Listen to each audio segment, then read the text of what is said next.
Thank you. On September 28th, the delisting occurred, the revocation of the unwarranted, unwise terror designation of the Mujahideen and various sister organizations happened. What I'd like to do is to make 3 points. What about the unrest? It's brewing in Iran. So what? That unrest without the Mujahideen is like a human being without a head. There's no leadership to the unrest. You cannot have the same kind of revolution that occurred in 1979, almost occurred in 1999, in 2009. Why? Because the street had no leadership in 99 and 2009. So without the Mujahideen, you don't have a leadership. And you can't call for democracy with the street. The street can't speak. The street needs organization. Unrest without the MEK leadership is like a human being without a head.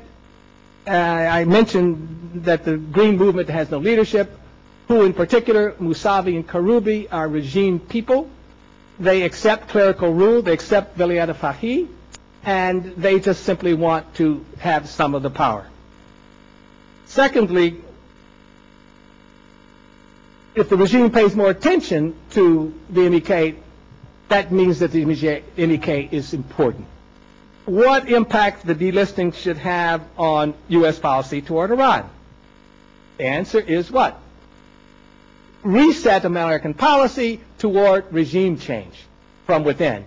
Not just pay attention to what happens in Geneva and Istanbul with respect to the negotiations, not just watching the centrifuges spin around and around, going up to 20%, from which they could leap up to 80% and have nuclear breakout. Now, and you need to know that I will continue to be a strong advocate, whether it's here in Congress or closer at home and working my way back to come to Congress. I'm a firm believer that not only with the challenges in Iran, but we also have to deal with the challenges right here in the United States as well. And so when I saw her plan that she's brought forward of the third option that we must consider, I wanted to pledge my support to the 10-point plan that has been brought forward, and will continue to urge my colleagues to do as well. So that's very important. So consider me in the fight, a champion in the fight, a supporter, and I will always support you. Thank you so much. You guys have been so intense, you've driven my staff crazy. And they said, oh, maybe you can't go this time. I said, no, I want to go. I love these people because they're so committed to freedom and so committed to trying to protect their brothers and sisters in the difficult times. And I honor them. I'm convinced with all my heart that's what's driven you, and you have succeeded.